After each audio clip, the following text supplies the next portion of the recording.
Salomeea Romanescu, Sonete profetice, Unicosul sunt eu și Unicosul e Dumnezeu.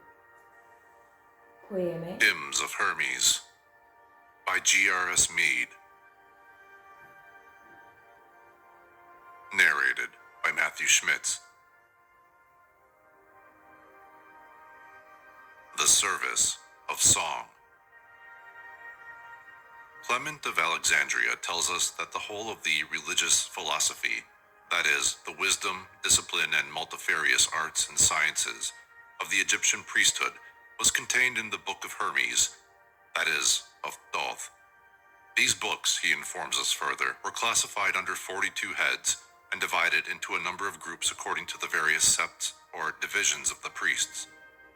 In describing a certain sacred ceremonial, a procession of priests in their various orders, Clement tells us that it was headed by a representative of the order of singers, who were distinguished by appropriate symbols of music, some of which were apparently carried in the hands and others embroidered on the robes. These singers had to make themselves masters of, that is, learn by heart, two of the divisions of the books of Hermes, namely those which contain collections of hymns in honor of the gods or God, and encomia, or hymns in praise of the kings.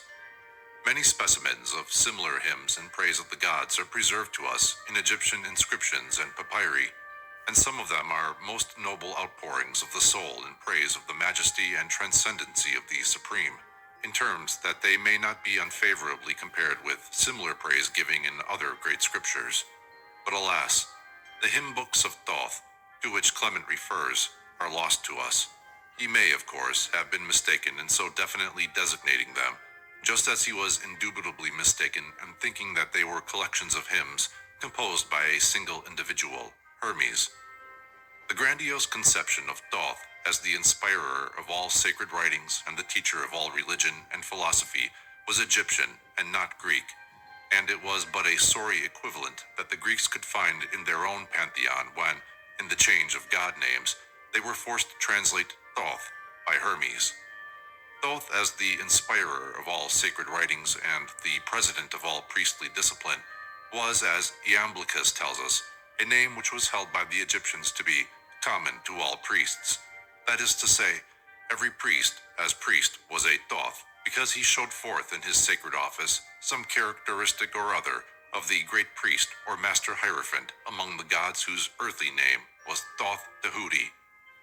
Thoth was thus the oversoul of all priests, and when some of the Greeks came to know better what the inner discipline of the true priestly mysteries connoted, they so felt the inadequacy of plain Hermes as a suitable equivalent for the Egyptian name which designated this great ideal, that they qualified Egyptian Hermes with the honorific epithet, thrice greatest. It is of the hymns of this thrice greatest Hermes that I shall treat in the present small volume, hymns that were inspired by the still living tradition of what was best in the wisdom of ancient Egypt, as philosophized through the minds trained in Greek thought and set forth in the fair speech of golden-tongued Hellas.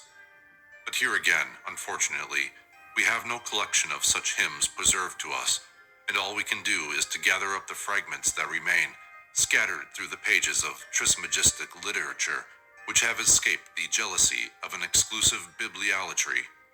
The main gospel of the Trismegistic Gnosis is contained in a sacred sermon which bears in Greek the title Poimander. This may have been originally the Greek transliteration of an Egyptian name, but from the treatise itself, it is manifest that it was understood by the Greek followers of this gnosis to mean the shepherd of men, or man-shepherd. This shepherd was no man, but divine humanity, or the great man, or mind, the inspirer of all spiritual initiations. This majestic reality, or essence of certitude, was conceived of as a limitless presence, or person, of light and life and goodness, which enwrapped the contemplative mind of the pious worshipper of God or the good, of the single-hearted lover of the beautiful, and of the unwearied striver for the knowledge of the true. And so, in his instruction to one who was striving to reach the grade of a true self-conscious Hermes, Poimander declares, I, mind, myself, am present with holy men and good, the pure and merciful, men who live piously. To such my presence doth become an aid, and straightway they gain gnosis of all things, and win the Father's love by their pure lives, and give him thanks, invoking on him blessings, and chanting hymns, intent on him with ardent love. And the same instruction is practically repeated in the sermon called The Key, where we read, "But on the pious soul the mind doth mount and guide it to the gnosis's light. And such a soul doth never tire in songs of praise to God, and pouring blessing on all men, and doing good in word and deed to all, in imitation of its sire." The sole conditions for reaching this consummation, so devoutly to be wished, are here laid down. The good alone can know the good, even as one of the invocations to Hermes as the good mind, preserved in the Greek magic papyri, phrases it. "Thee I invoke. Come unto me, O good, thou altogether good. Come to the good." The pure alone can know the pure, and by pure I think Hermes sometimes meant far more than is generally connoted by the term. Pure is that which remains in itself, and is neither too much nor too little. It is the equilibrium, the balanced state, the mysterious something that reconciles all opposites, and is their simultaneous source and ending, the divine justice. The merciful alone can know the merciful, the source of the infinite variety of the divine love. To such, the divine presence becomes an aid.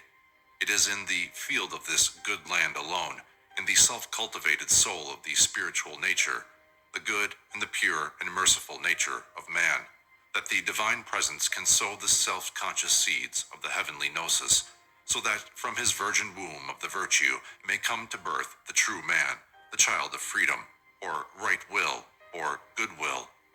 To others, to those who are still in ignorance of spiritual things, the divine presence is also an aid, but unknowingly, for being manifested for them in its reversed mode, by means of the constraints of fate, the many consider it a hindrance, as indeed it is a hindrance to their falling into greater ignorance and limitation. The soil must be cleared of tares and plowed before it can be sown. But when man, of his own free will, reverses his mode of life, and revolves with the motion of the heavenly spheres instead of spinning against them, the conscious contact with the divine presence which is thus affected stirs the whole nature to respond. Sunlight pours into the true heart of the man from all sides, and his heart answers. It wakes from the dead and begins to speak true words. The great God gives speech to the heart in the invisible, even as he does to the dead Osirified, and that unspoken speech is a continual praise-giving of right deeds.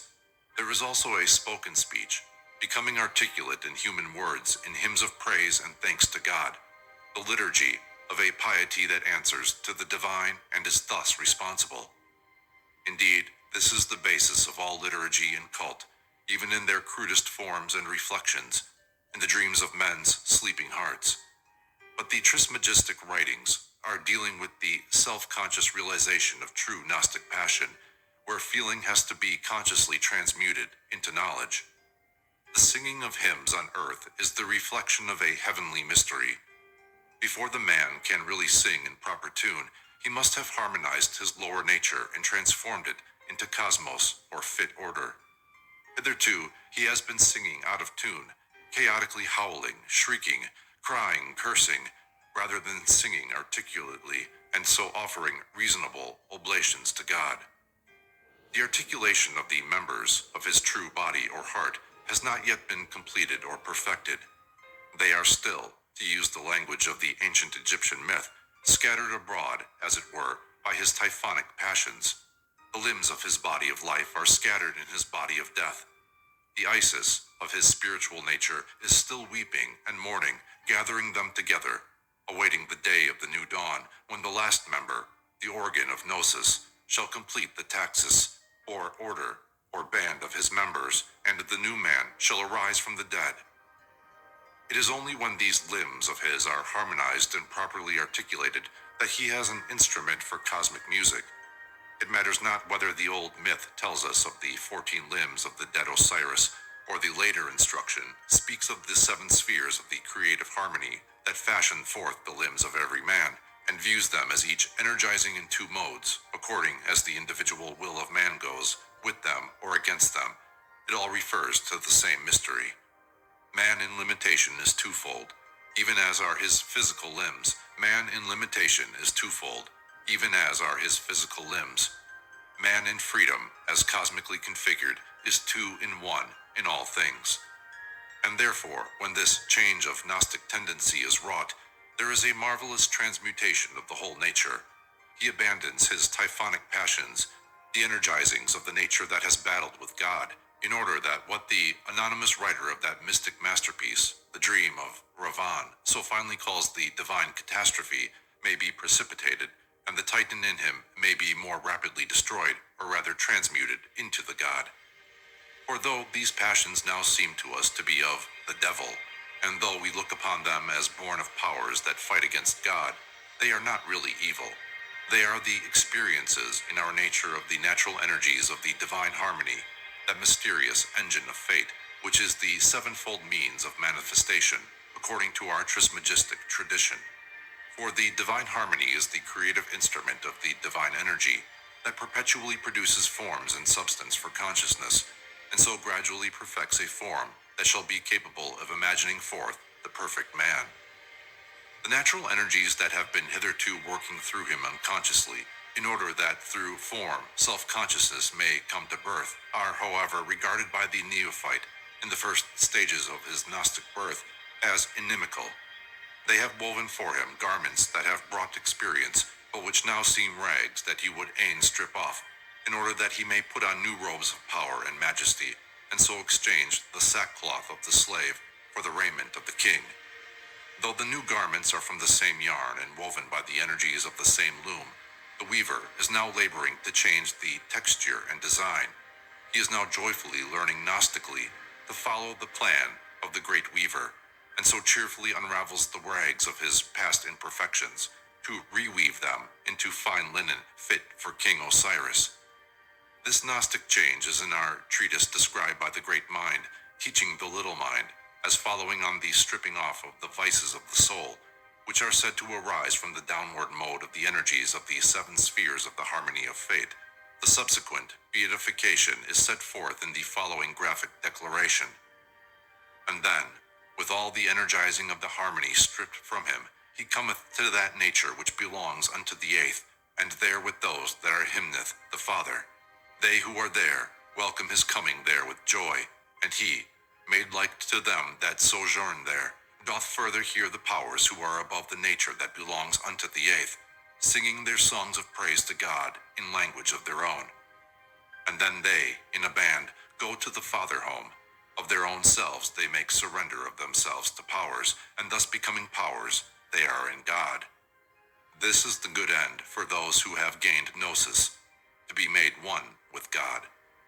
This is the change of Gnostic tendency that wrought in the nature of one who passes from the stage of ordinary man, which Hermes characterizes as a procession of fate, to that true manhood which leads finally to godship.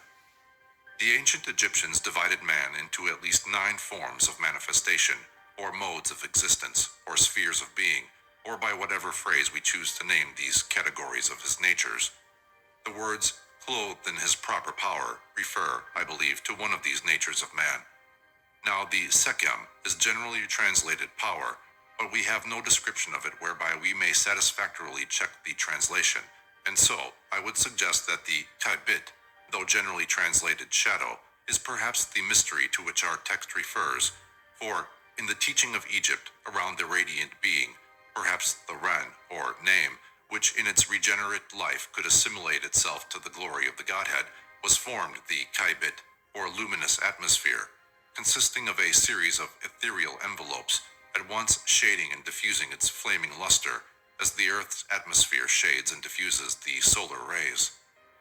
This was typified by the linen swathings of the mummy, for Thoth, the divine wisdom, wraps the spirit of the justified 1,000,000 times in a garment of fine linen, even as Jesus, in a certain sacred act, girt himself with a linen cloth, which Tertullian characterizes as the proper garment of Osiris, and Plutarch tells us that linen was worn by the priests on account of the color which the flax and flower sends forth, resembling the ethereal radiance that surrounds the cosmos. The same mystery is shown forth in the marvelous passage which describes the transfiguration of Jesus in the Gnostic gospel known as the Pistis Sophia, which is of almost pure Egyptian tradition. It is the mystic description of a wonderful metamorphosis or transformation that is wrought in the inner nature of the Master, who has ascended to the cloth himself with the robe of glory, and who returns to the consciousness of his lower powers, or disciples, clad in his robe of power. They saw Jesus descending, shining exceedingly. There was no measure to the light which surrounded him, for he shone more brightly than when he had ascended into the heavens, so that it is impossible for any in this world to describe the light in which he was. He shot forth rays, shining exceedingly. His rays were without measure, nor were his rays of light equal together, but they were of every figure and type, some being more admirable than the others in infinite manner. And they were all pure light in every part at the same time. It was of 3 degrees, one surpassing the other in infinite manner. The second, which was in the midst, excelled the first which was below it, and the third, the most admirable of all, surpassed the 2 below it. The first glory was placed below all, like to the light which came upon Jesus before he ascended into the heavens, and was very regular as to its own light. This triple glory, I believe, was the body of light, of the nature of the 8th, 9th, and 10th spheres of glory in the scale of the perfect 10. In our text, the clothed in his proper power must, I think, be referred to the powers of the 7 spheres, unified into one. The 8th, which was the vehicle of the pure mind, according to Platonic tradition, based originally in all probability on Egyptian tradition. This vehicle was atomic and not molecular, to use the terms of present-day science, simple and not compound, same and not other, very regular as to its own light. And so when this Gnostic change is wrought in the man's inner nature, there is an accompanying change effected in the substance of his very body, and he begins to sing in harmony with the spheres, with those that are he, hymneth the Father. He now knows the language of nature, and therewith sings praise continually in full consciousness of the joy of life. He sings the song of joy, and so singing hears the joyous songs of the sons of God, who form the first of the choirs invisible. They sing back to him, and give him welcome, and what they sing the lover of such things may read in the same Pistis Sophia, in the hymn of the powers, come unto us, when they welcome the returning exile on the great day of that name. But this is not all, for higher still and higher, beyond and yet beyond, are other choirs of powers of even greater transcendency who sing. As yet, however, the newly born cannot understand or bear their song, for they sing in a language of their own, there being many tongues of angels and archangels, of daemons and gods in their many grades. But already the man has begun to realize the freedom of the cosmos. He has begun to feel himself a true cosmopolitan, or world citizen, and to thrill in harmony with the powers. He experiences an ineffable union that removes all fear, and longs for the consummation of the final sacred marriage, when he will perform the great sacrifice, and of himself make joyful surrender of all that he has been in separation, to become, by union with those alone who truly are, all that has ever been, and is, and will be, and so one with God, the all and one. It is thus evident that our hymns of Hermes are in direct contact with a tradition which regarded the spiritual life as a perpetual service of song, and this is quite in keeping with the belief of the Egyptians that man was created for the sole purpose of worshiping the gods and rendering them pious service. The whole duty of man was thus conceived of as an utterance of true words, or a continual singing of a song of harmony of thought and word and deed, whereby man grew like unto the gods, and so at last becoming a god, was with the great God in the boat of the millions of years, or bark of the aeons, in other words, was safe for eternity. And now we will turn to the 4 hymns preserved to us in Greek from the hymn book of this truly sacred liturgy. The first is appended to the Pymander treatise, which was evidently intended to give some idea in human terms of the nature of the praise-giving of the powers, to which reference has just been made.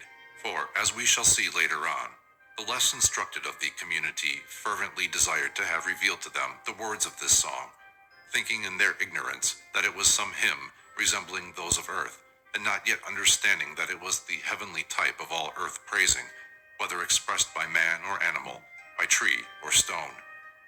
The first part of our hymn consists of 9 lines, divided by their subjects into 3 groups, every sentence beginning with, Holy art thou. It is thus in the form of a thricefold, Holy, holy, holy, and we may thus, for want of a proper title, call it a triple trisagion. A triple trisagion. Holy art thou, O God, the universal's Father. Holy art thou, O God, whose will perfects itself by means of its own powers. Holy art thou, O God, who willest to be known and art known by thine own. Holy art thou, who didst by word make to consist the things that are. Holy art thou, of whom all nature hath been made an image. Holy art thou, whose form nature hath never made. Holy art thou, more powerful than all powerful. Holy art thou, transcending all preeminence. Holy art thou, thou better than all praise. Accept my reason's offerings pure, from soul and heart, for I stretched up to thee, O thou unutterable, unspeakable, whose name naught but the silence can express. Give ear to me who pray that I may never of gnosis fail, gnosis, which is our common being's nature, and fill me with thy power, and with this grace of thine, that I may give the light to those in ignorance of the race, my brethren, and thy sons. For this cause I believe, and I bear witness. I go to life and light. Blessed art thou, O Father. Thy man would wholly be as thou art holy, even as thou gavest him thy full authority to be. Holy art thou, O God, the universal's Father. God is first praised as the Father of the universals, that is, of the greatnesses of all things, the aeonic immensities, or supreme mysteries that are plural, yet one, the subsistencies of the divine being in the state of pure divinity. Holy art thou, O God, whose will perfects itself by means of its own powers. God is next praised as the power or potency of all things, for will is regarded by our Gnostics as the means by which the deity reveals himself unto himself, by the great act of perpetual self-creation of himself in himself. From thee are all things when God is thought of as divine fatherhood, and through thee are all things when God is regarded as divine motherhood. For this will is the divine love, which is the means of self-perfection, the source of all consummation and satisfaction, of certitude and bliss. The deity forever initiates himself into his own mysteries. Holy art thou, O God, who willeth to be known and art known by thine own. The will of God is Gnostic. He wills to be known. The divine purpose is consummated in self-knowledge. God is knowable, but only by his own, that is, by the divine sonship, as Basilides, the Christian Gnostic, calls it, or by the race of the sons of God, as Philo and our Gnostics and others of the same period phrase it.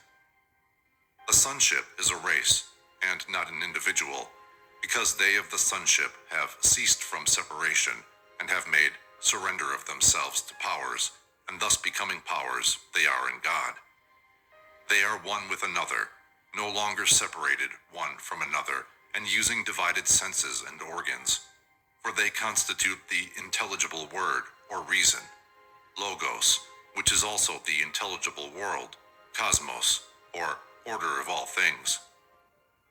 The next 3 praise givings celebrate the same trinity of what, for lack of appropriate terms, we may call being, bliss, and intelligence, but now in another mode, the mode of manifestation or information in space and time and substance of the sensible universe, or cosmos, of forms and species. The 3 hypostases, or hyparxes, or subsistencies of this mode of the divine self-manifestation are suggested by the terms word, all nature, and form. Word is the vice-regent of being, because it is this word or reason that established the being of all things, that in them which causes them to be what they are, the essential reason of their being. All nature is the ground or substance of their being, the all-receiver, or nurse, as Plato calls her, who nourishes them, the giver of bliss, the ever-becoming which is the image of eternity, while form is the impression of the divine intelligence, the source of all transformation and metamorphosis. The final Trisagion sings the praise of God's transcendency, declaring the powerlessness of human speech adequately to sing the praise of God. Therefore is it said that the soul-fit liturgy, or service of God, is to be found in the offerings of reason alone, the reason or logos, which is the divine principle in man, the image of the image, or divine man, the logos. It is the continual raising up the tension of the whole nature whereby the man is drawn ever closer and closer to God, in the rapt silence of ecstatic contemplation, when alone he goes to the alone, as Plotinus says. The name of God can be expressed by silence alone, for, as we know from the remains of the Christianized Gnosis, this silence, or siege, is the spouse of God, and it is the divine spouse alone who can give full expression to the divine Son, the name, or logos of God. The prayer is for gnosis, for the realization of the state of sonship, or the self-consciousness of the common being which the Son has with the Father. This is to be consummated by the fulfillment of the man's whole nature, by the contemplation of his insufficiency or imperfection, hysterema, whereby he becomes the fullness or wholeness, pleroma, the aeon or eternity. This is to be achieved by the descent of the great power upon him, by the blessing of God's goodwill, that charis, or grace or love, which has been all along his divine mother, but which now becomes his divine spouse, or complement, or syzygy. The prayer is not for self, but for others, that so the man may become the means of illumination for those still in darkness, who as yet do not know the glad tidings of the divine sonship, and who are ignorant of the race of wisdom, but who nevertheless are, as are all men, brethren of the Christ and sons of God. And so in this ecstasy of praise, the traveler, as he sings upon the path of the divine, feels within him the certitude that he is indeed on the way of return, his face set forward to the true goal, his going to the light and life, the eternal fatherhood and motherhood that are ever united in the good, the one desirable, or divine father-mother, 2 in 1 and 3 in 1. Finally, as God has been praised throughout in his nature of holiness, that is, as most worshipful, meet to be adored, praiseworthy, and the object of all wonder, so that which has proceeded from him, his man, or the divine in man, now longs consciously to become of like nature with him, according to the purpose and commandment of the Father, who has destined him for this very end, and bestowed on him power over all things. It is indeed a fair psalm, this hymn of Hermes, that is, the praise-giving of some lover of this gnosis who had, as he expresses it, reached the plane of truth, or come into conscious contact with the reality of his own divine nature, and so been made a Hermes indeed, capable of interpreting the inner meaning of religion, and of leading souls back from death to life, a true psychagogue. It matters little who wrote it, Greek or Syrian, it may have borne this name or that, it may have lived precisely from this year to that, or from some other to some other year. All this is of little consequence except for historians of the bodies of men. What concerns us here more nearly is the outpouring of a soul. We have here a man manifestly pouring forth from the fullness of his heart to the profoundest experiences of his inmost life. He is telling us how it is possible for a man to learn to know God by first learning to know himself, and so unfold the flower of his spiritual nature and unwrap the swathings of the immemorial heart of him that has been mummified and laid in the tomb so many ages of lives that have been living deaths. And now we may pass to our next hymn. It is found in a beautiful little treatise which bears as title the enunciation of its subject. Though unmanifest, God is most manifest, and is a discourse of Father Hermes to son Tat. The subject of this sermon is that mysterious manifestation of the divine energy which is now so well known by the Sanskrit term Maya, so erroneously translated into English as illusion, unless we venture to take this illusion in its root meaning of sport and play, for in its highest sense, Maya is the sport of the creative will, the world drama, or God, in activity. The Greek equivalent of Maya is fantasia, which, for lack of a single term in English to represent it rightly, I have translated by thinking manifest. The fantasy of God is thus the power, Shakti in Sanskrit, of perpetual self-manifestation or self-imagining, and is the means whereby all this comes into existence from the unmanifest, that, or as our treatise phrases it, he is himself, both things that are and things that are not. The things that are he hath made manifest. He keepeth things that are not in himself. He is the God beyond all name, he the unmanifest, he the most manifest, he whom the mind alone can contemplate, he visible unto the eyes as well. He is the one of no body, the one of many bodies, nay, rather he of every body. Naught is there which he is not, for all are he, and he is all. He is both things that are here in our present consciousness, and all that are not in our consciousness, or rather memory, there in our eternal nature. He is both the manifest and hidden in the manifest, and manifest in the hidden, manifest in all we have been, and hidden in all we shall be. From the things that are not, he maketh things that are, and so he may be said to create out of nothing, as far as we are concerned. Indeed, he creates out of nothing but himself. He is both that which the mind alone can contemplate, that is the intelligible universe, or that constituted in his divine being, which the divided senses cannot perceive, and also all that which the senses, both physical and superphysical, can perceive, the whole sensible universe. He is to be conceived simultaneously from a monotheistic, polytheistic, and pantheistic point of view, and from many others, as many points of view indeed, as the mind of man can conceive, not to speak of an infinitude that he cannot ever imagine. He is corporeality and incorporeality in perpetual union. He is in no body, for no body can contain him, and yet he is in every body, and every body is in him.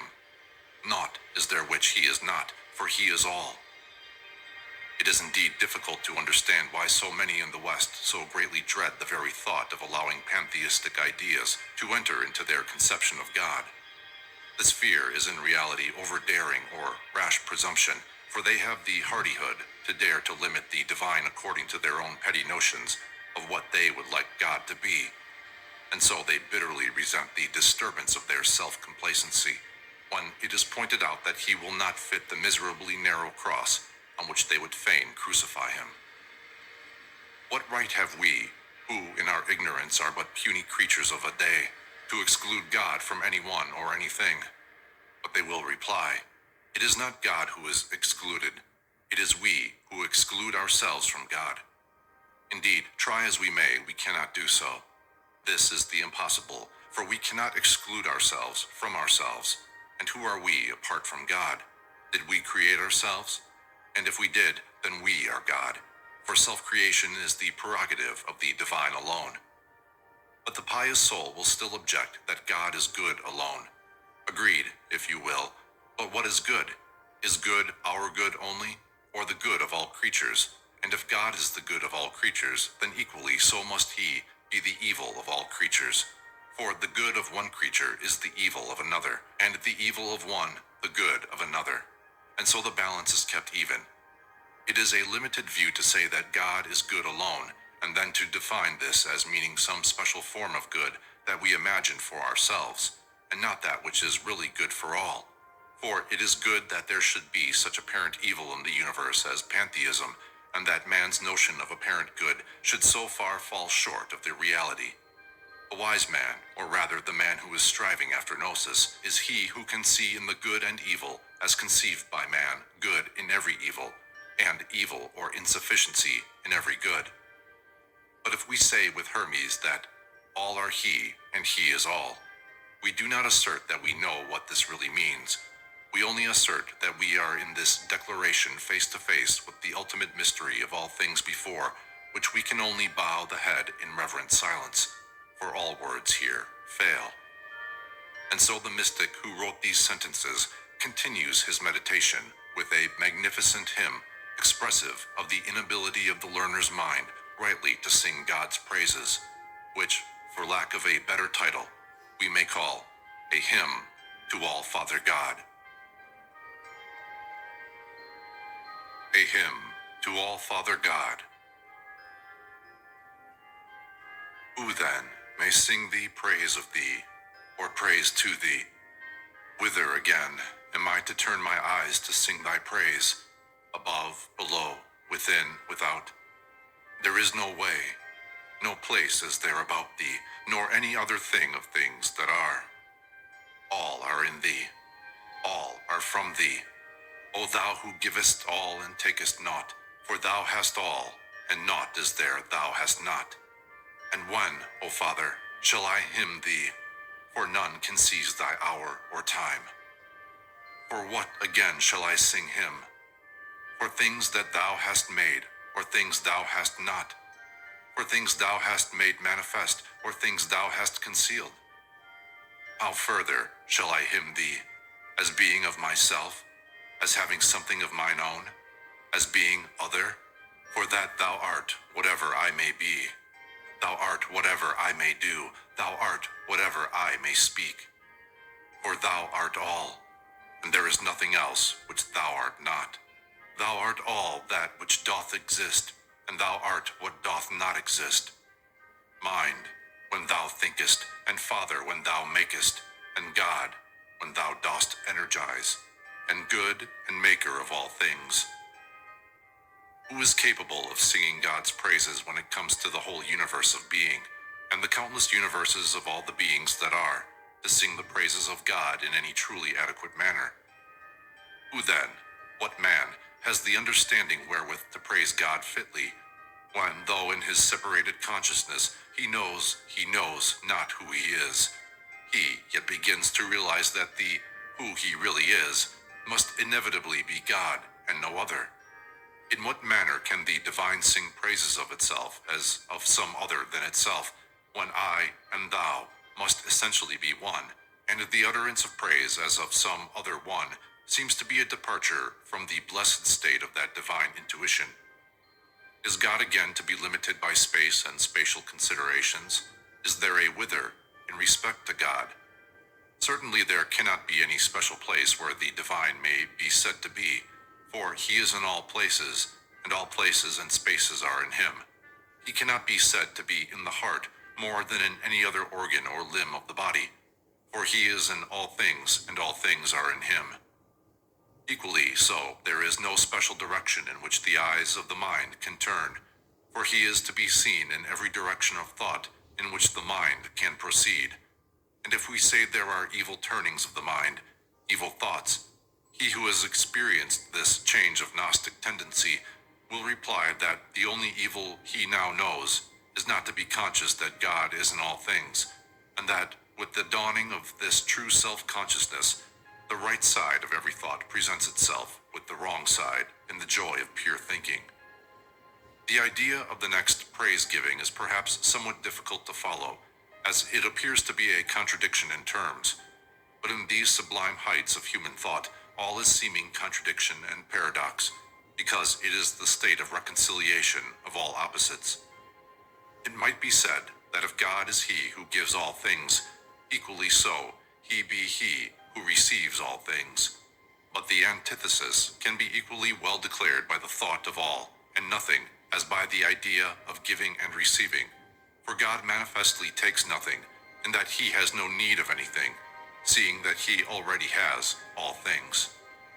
And if God cannot be limited by space, equally so it is impossible that he can be conditioned by time. Therefore, the true Gnostic Te Deum cannot be sung at any one time only, but must be sung eternally. The man must transform himself into a perpetual song of praise in thought and word and deed. Nor can the deity be hymned for one thing rather than for another, for all things are equally from God, and he who would make himself like unto God should have no preferences, but should view all things with equal eye, and embraced them all with equal love. On account of what, again, as regards himself in the distinction from the world, shall the Gnostic praise God? Shall he hymn the divine for the fact of his own self-existence, or because he is other than, presumably, the many who are not in gnosis? The uselessness of all such distinctions becomes apparent in the doubt that the very asking of such questions awakens, and the devotee of wisdom brushes them all aside in splendid outburst. For that thou art whatever I may be, thou art whatever I may do, thou art whatever I may speak. There is no separation in the reality of things. Whatever the man is in this ecstatic state, it is the being of God in him. Whatever the man does, it is the working of God in him. Whatever the man speaks, it is the word of God in him. Nay, more than this, to such a consciousness God is in very truth all things both manifest and hidden. God is mind when we think of him as thinking, devising, and planning. God is Father when we conceive him as willing and creating and bringing all things into existence. And God is good when we regard him as energizing, or in working or breathing in all things to give them light and life. He is the good or end of all things, even as he is the beginning or maker of all. Our next hymn is found in the marvelous initiation ritual, which now bears the title, The Secret Sermon on the Mountain, with the subheading, Concerning Rebirth and the Promise of Silence, but which may very well be called the Initiation of Tat. This rebirth or regeneration was, and is, the mystery of the spiritual birth or birth from above, the object of the greater mysteries, even as in the lesser mysteries, the subject of the instructions was concerning the birth from below, the secret of Genesis, or how a man comes into physical birth. The one was the birth or genesis into matter, the other the essential birth or palingenesis, the means of rebecoming a pure spiritual being. It is the mystic rite of the laying on of hands, the rite of invocation by Hermes, the Hierophant or Father on earth, whereby the hands of blessing of the great initiator, the good mind, are laid upon the head of Tat, the candidate, his son.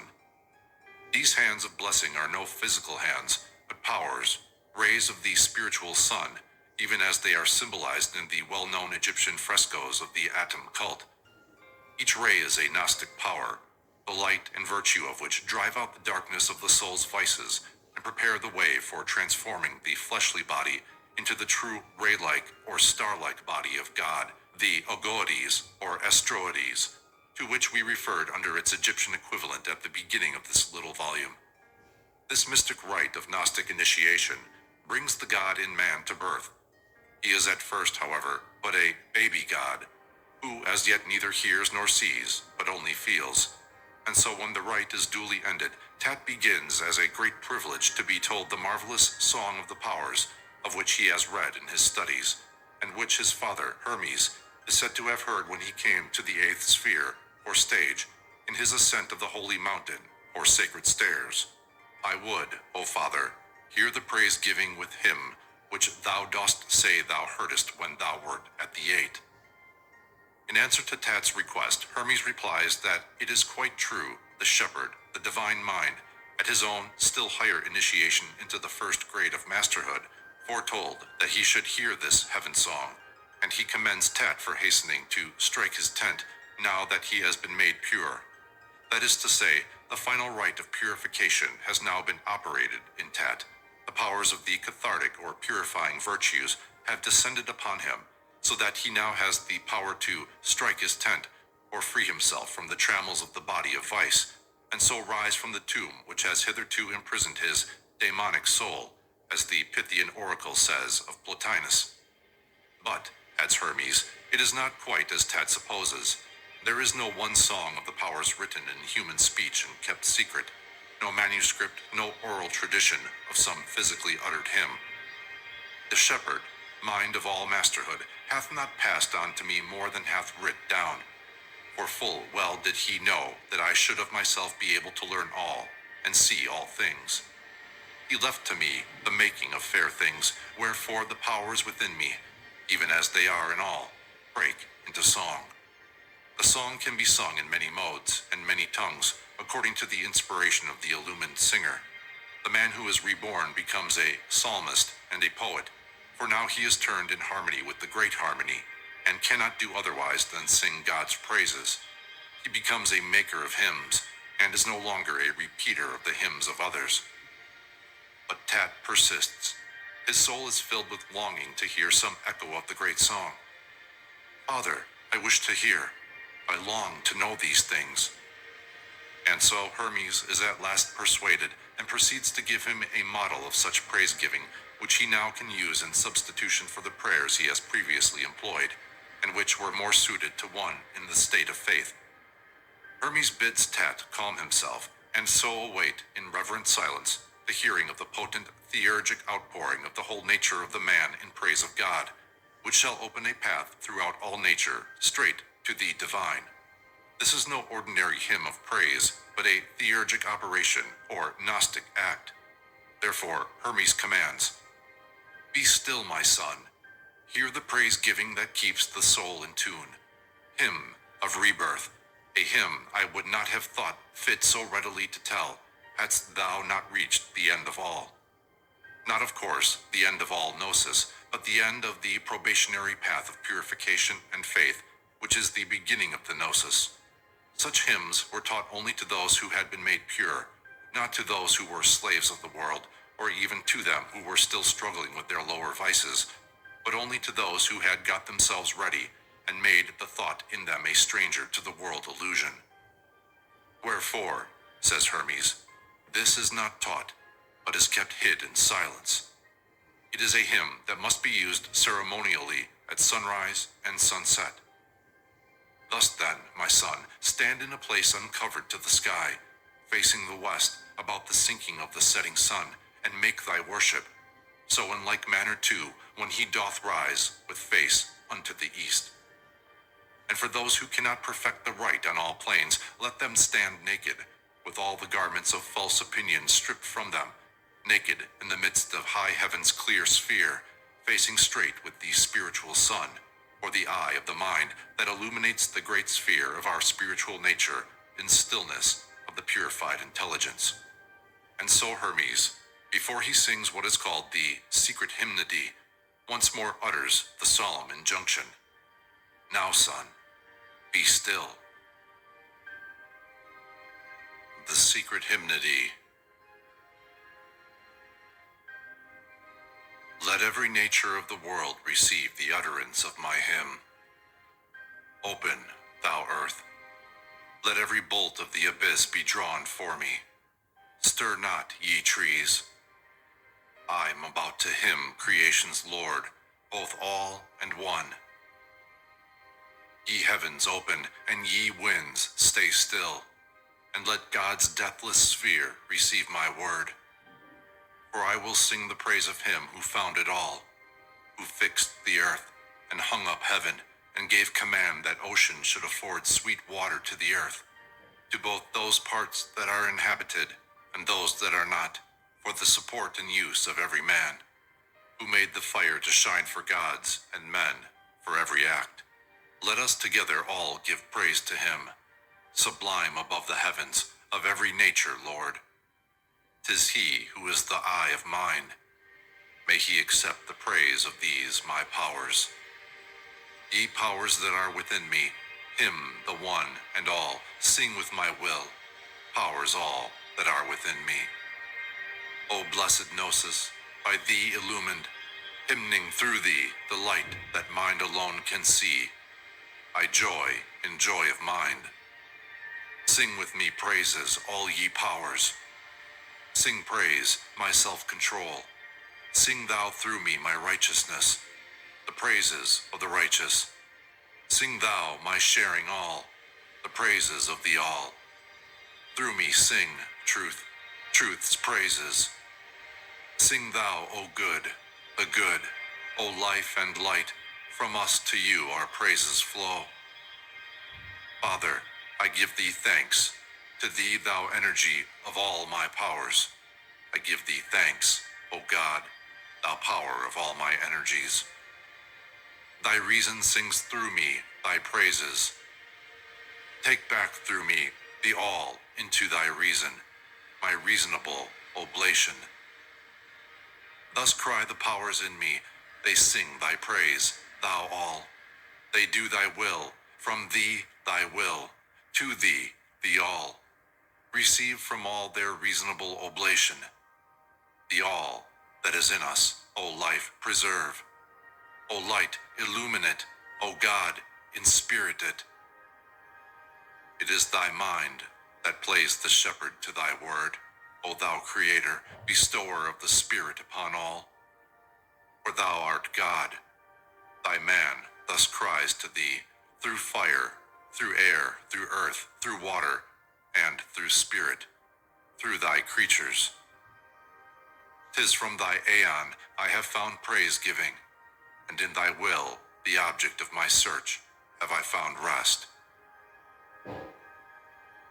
We can see at once that this is no ordinary hymn, no hymn conceived in the mode of the Psalms to which we have been used, but the Gnostic outpouring of a man who has begun to realize the nature of his own spiritual dignity and proper place in the universe, based on the tradition of what is best in Egyptian theurgy, or that divine energizing which sends forth words of command that all nature willingly obeys.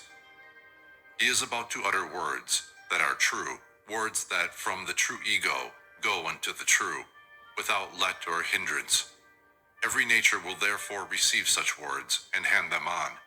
All elements will hasten to serve the man who is serving God with the lawful liturgy of his whole nature. The earth in the midst, the heaven above, the abyss beneath, will open all the gates of their secret ways to let the true words of him who is true of word pass onwards to the deathless sphere of the true God, that is, to the aeon itself wherein the true God dwells, not to some space of heaven or of earth or of the abyss, but to that which transcends them and is the source, preserver, and end of all of them. Not only the trees of the earth, but also the trees of paradise, the divine beings that dwell in aeonic bliss, will rest in reverent silence as the potent praise of proper reverence passes to the end of all adorations. The winds of earth will still themselves, and also the winds of heaven, the intelligent breaths in the inmost chambers of man's greater mind. For the praise-giving is not poured forth to this or that daemon or god, but unto the Lord of all. And they, the obedient ones, whose life consists in praising God, cannot but rejoice that the disobedient one should at last, of his own free will, join in the unwearied liturgy of nature. The hymn is in praise of the one and all, of the one Lord of all creation, who is both the one who creates and the all that is created.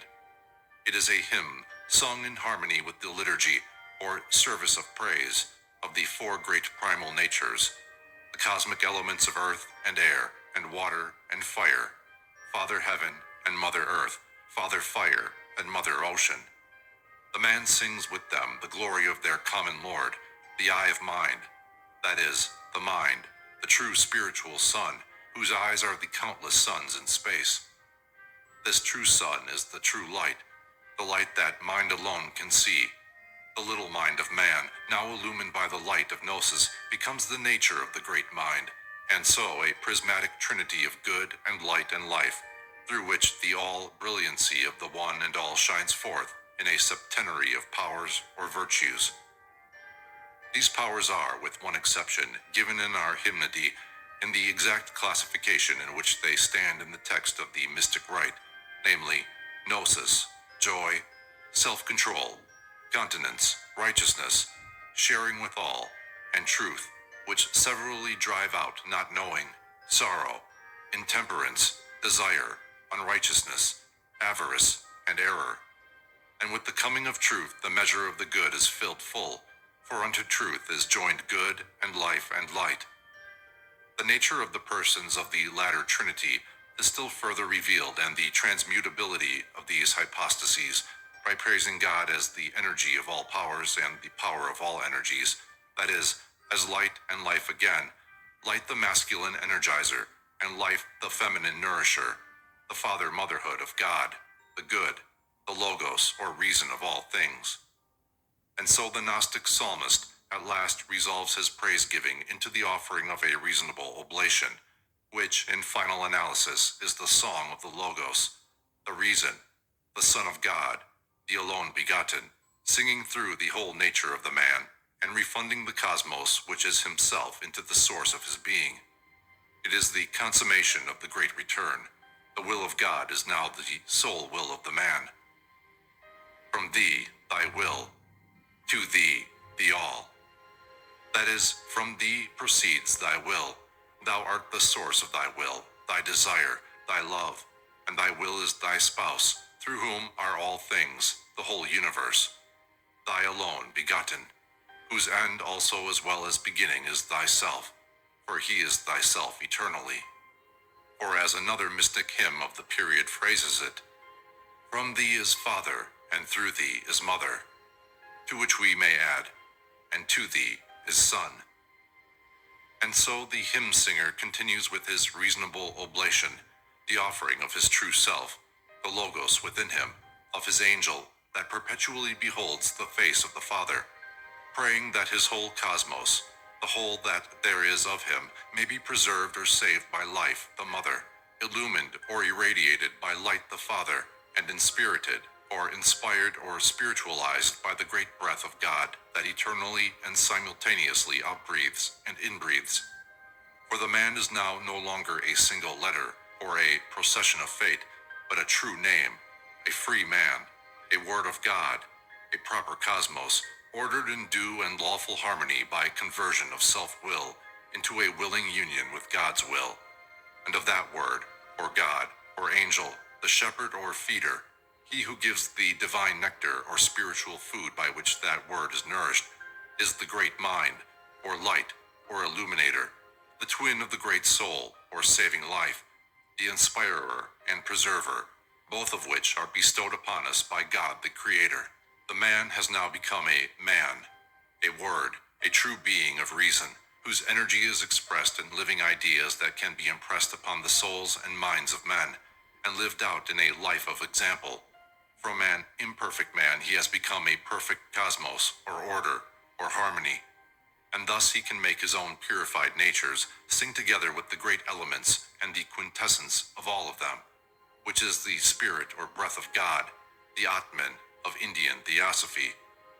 For having attained unto this true mode of breathing and thinking with the great life and great mind of things, the man is no longer a man, but a man, an aeon, an eternity, and so re-becoming his own true self, he expresses his natural joy in songs of praise, and finds rest in the great peace, the motherhood of God.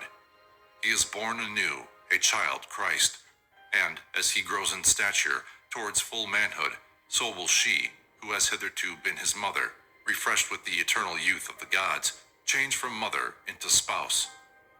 The remaining hymn that has been preserved to us in the extant Trismegistic literature is found at the end of the perfect sermon, of which, unfortunately, the Greek original has been lost. We are dependent solely on an old Latin version, which is frequently unsatisfactory.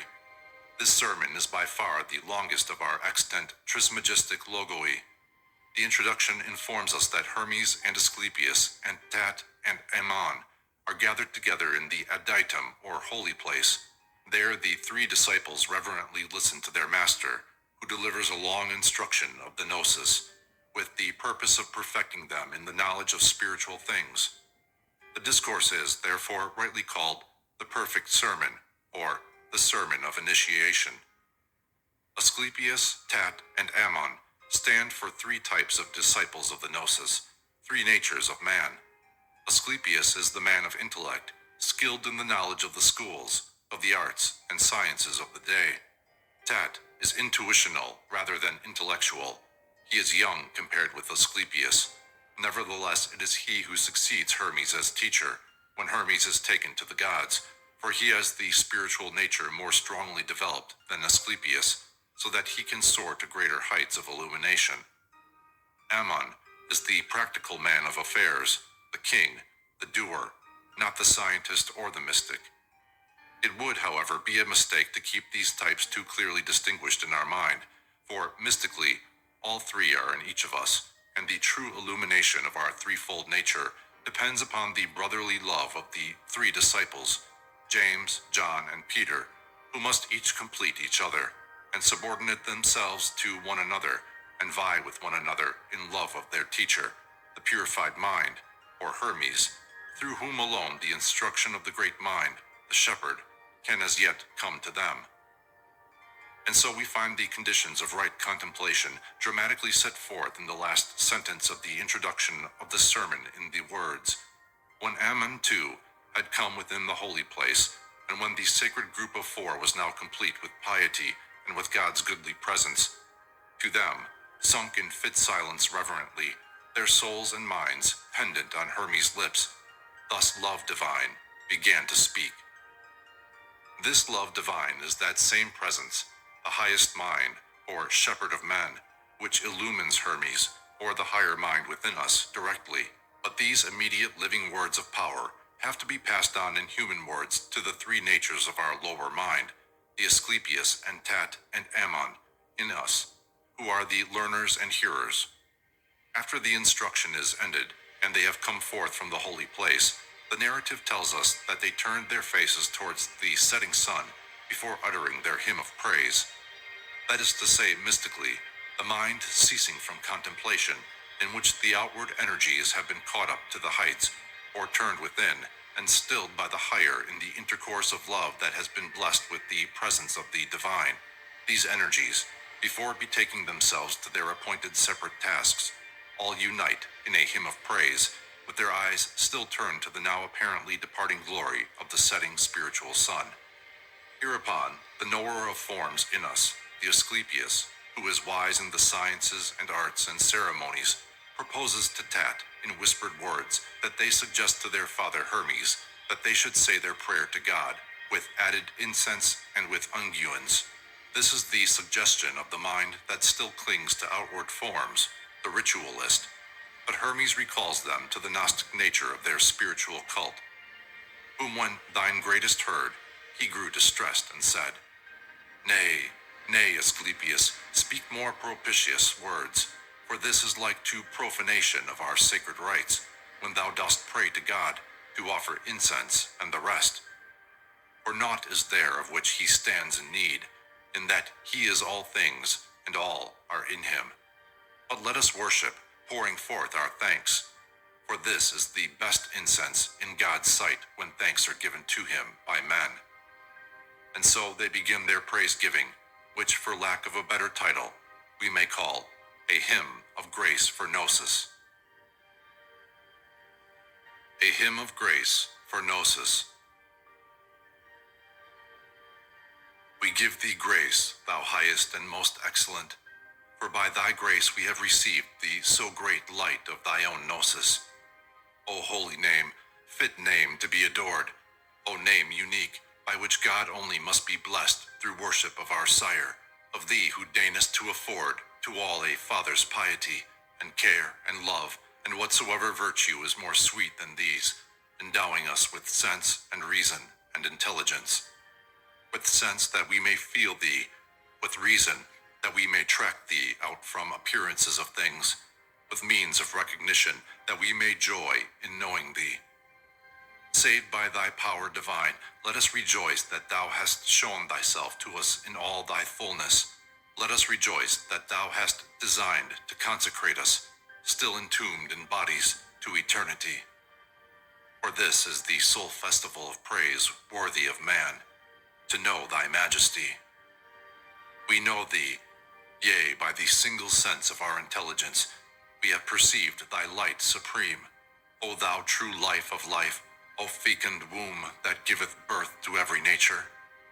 We have known thee, O thou completely filled with the conception from thyself of universal nature. We have known thee, O thou eternal constancy. Form the whole of this our prayer and worship of thy good. This favor only of thy goodness do we crave, that thou wilt keep us constant in our love of knowing thee, and let us never be cut off from this kind of life. We give thee thanks, grace for grace, goodwill for thy goodwill. The goodwill of God is, as we have already learned, that he willeth to be known, and the goodwill of man is his love of knowing God. The Latin of the next sentence is very obscure, but judging by other passages and by the context, the unique, effable name of God is Father.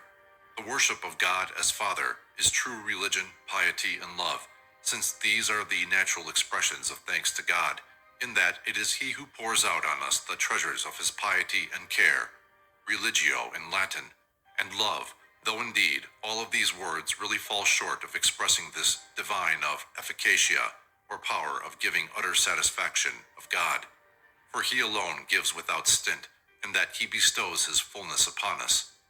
He endows us with sense and reason and intelligence, the three means of knowing Him, with sense to feel God in all things, with reason to track out the manifestation of the divine in all phenomena, and with intelligence or spiritual intuition, which is the means of face-to-face recognition, when objective and subjective, and when object and subject blend, and there is the complete joy and satisfaction of self-knowledge.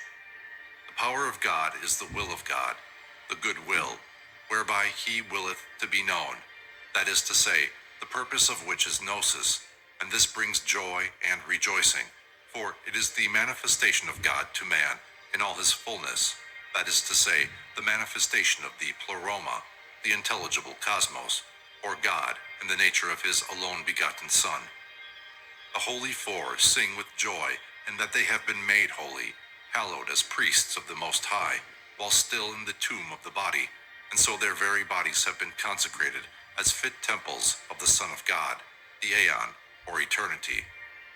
Therefore, the sole festival of praise worthy of man in his divine nature, that is, in his true manhood or union with the great mind, is to know God's majesty or greatness, that is, again, the aeon. This knowing, or gnosis, is achieved by the single sense of the intelligence, not by sense alone, nor by mind alone, but by a means superior to both, in which the twain blend in gnosis, and so become self-knowledge, or the light of God, or the overmind of all things, and of the life of God, or the oversoul of all things, which latter is graphically described as the fecund womb that giveth birth to every nature. This is the gnosis of the divine as the pleroma, or fullness, which is replete with the conception of universal nature from God Himself. Finally, God is praised for being known as the eternal constancy, stability, duration, unchangeableness, sameness. And so this beautiful Gnostic thanksgiving, or grace, ends with the one prayer of those in gnosis, namely, that He who is eternal constancy, or God in His energy of aeonic sameness, will ever keep them constant in the pure and single love, the love of knowing God. What noble hymns are these four, hymns worthy of all that is best in man, and all that is worthiest in the true worshipper of God. If only we had a psalter of such psalms, as doubtless once existed in this excellent community of servants of God and Gnostic liturgists. But alas, while the indifference of time has preserved for us so much of the classical writers that we could not unfrequently well spare, the jealousy of Providence has kept from us the major part of the most beautiful monuments of man's Gnostic genius, perchance, however, because the world was not ready to appreciate them. There is, therefore, nothing to do but to follow again the way of the Hermeses of the past, and betake ourselves once more to the making of fair things, for what man has once achieved he can again accomplish, and, if I am not mistaken in my augury, the times are again becoming ripe for such true poesy. We have no more hymns of Hermes wherewith to make glad the hearts of our readers, as we would fain hope they have gladdened them, but we will add another hymn of so like a nature that it might very well have been penned by a Hermes of the Trismegistic faith. It is a song of praise to the Aeon, which is said to have been inscribed on a secret tablet by some unknown brother of a forgotten order, perhaps one of the communities of the Aeon, the highest and supercelestial one, which Philo of Byblos, in the second half of the 1st century of our era, tells us were in existence in Phoenicia in his day, and doubtless were also existing in Egypt. The text is found in the Greek magic papyri.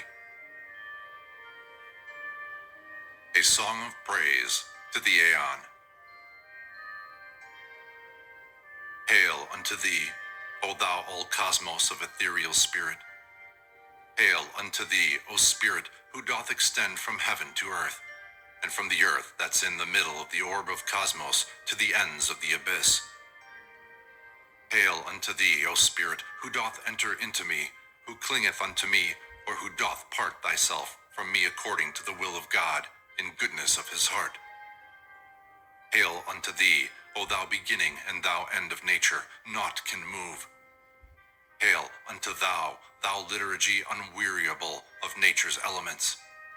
Hail unto thee, O thou illumination of the solar beam that shines to serve the world.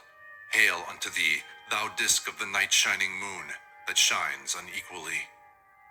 Hail, ye spirits, all of the ethereal statues of the gods. Hail to you all, whom holy brethren and holy sisters hail in giving of their praise.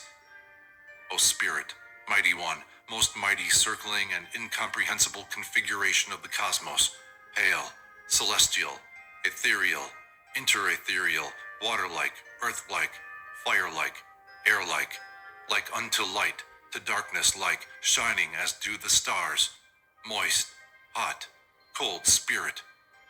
I praise thee, God of gods, whoever doth restore the cosmos, and who doth store the depth away upon its throne of settlement, no eye can see, who fixest heaven and earth apart, and coverest the heaven with thy golden everlasting wings, and makest firm the earth on everlasting thrones. O thou who hangest up the ether in the lofty height, and scatterest the air with thy self-moving blasts, who makest the water eddy round in circles. O thou who raisest up the fiery whirlwind, and makest thunder, lightning, rain, and shakings of the earth, O God of eons, mighty art thou, Lord God, O Master of the all.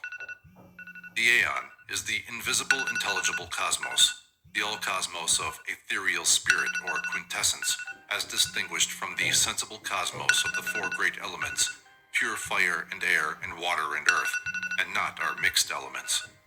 The reader has only to compare the opening and closing sentences of the Secret Hymnody with the first paragraph of our hymn to see that we are in precisely the same circle of ideas. Heaven, earth, and the abyss, the three worlds, through which the spirit, like Vishnu in the Puranas, takes three strides. It is this spirit, the great breath of life, that is the outbreath and inbreath of man's manifold existences. When the spirit breathes out, he is born, from death into life, and also from life into death. For the life of the body is the death of the soul. And when the spirit inbreathes, he becomes dead, dead to things of the body, but alive to the things of the soul. And all this is according to the will of God in goodness of his heart. For the will of God is the energy or effective working of God, that which transcends all our human ideas of love, dictated by the goodness of his heart, whichever wills the good of all beings, for the heart of God is the good itself, the aeon. The aeon is neither beginning nor end, but both, for all the spheres or being which it energizes, end where they begin, and begin where they end. They dance in eternal revolution, for their everlasting reveling place is in the vortex of the ceaseless liturgy or service of the elements. The aeon is the cause of the magna virago, the mighty whirlpool of the universe, for it is the monad or supreme atom of all atoms and all combinations of atoms. The aeon is the illumination or source of light for all the lights of heaven, the sun and moon, and all the rest of the ethereal statues of the gods, the countless suns in space. The aeon is spirit, the light and life consisting, and so father mother of all spirits, whose true bodies are the fiery spheres, the sidereal bodies, ray-like, star-like. Therefore, the brethren and sisters of this community of Gnostic servants of God rightly praise all the gods, for these gods are the true community of saints or holy ones in heaven, even as the brethren and sisters are endeavoring to become saints on earth, holy as they are holy. The aeon is the great paradigm, or one exemplar of all things, the eternal configuration of the cosmos and all cosmoi, in a septenary of three quintessential and four essential elements, which are completed by the all-color, light, and no-color, darkness, into a decad of which spirit is the beginning and the end, existing in three modes, reminding us of the trigunum, or threefold nature of Prakriti, or nature in Indian theosophy, moist, hot, cold, black, red, white, tamas, rajas, and sattva. The great work of the God of gods is perpetually to restore the cosmos, to refresh, to renew it in its threefold nature of height and midst and depth, the endoderm, mesoderm, and ectoderm, as it were, of the cosmic germ cell, over which the spirit broods with its golden, everlasting wings, as the great bird who perpetually hatches forth the egg of the universe. And from this brooding, there ever comes forth into being the perpetual cosmogenesis of all things, and seeing that all things come forth from the aeon, each and all, in their cosmic nature, are aeons as well, so that the aeon is also God of aeons. He is the God of millions of years, of millions of months, and millions of days, whether those time periods be of the earth or of the universe, and so God of all existences, even as he is God of the eternity of all things. And here we must bring our little hymn book to a close, in the hope that some may be found to sing in response to the hymns of heathen Hermes, even in this 20th century of Christian grace. For perhaps, after all, Hermes and Christ are not in reality such strangers to each other as traditional theological prejudice would have us believe.